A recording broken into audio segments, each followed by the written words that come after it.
ঘাটে প্রদেশ কংগ্রেস থেকে এসে নেহেরু শহীদ বেদিতে শ্রদ্ধা জানানোর জন্য পুষ্পার্ঘ অর্পণ করতে এসে দেখলাম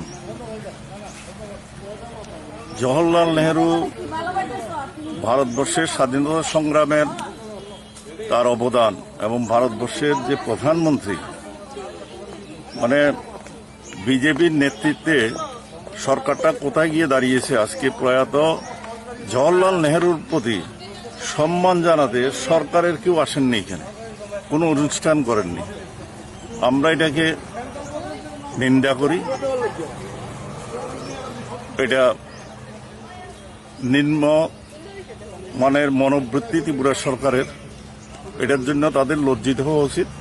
ত্রিপুরা রাজ্যের মানুষ, ভারতবর্ষের মানুষ এদেরকে কোনোদিন ক্ষমা করবে না। দেশের স্বাধীনতা সংগ্রামের অন্যতম নেতা যাকে এইভাবে অপমান করা হচ্ছে, ভারতবর্ষ কোনোদিন এই বিজেপিকে ক্ষমা করবে না। প্রথম প্রধানমন্ত্রী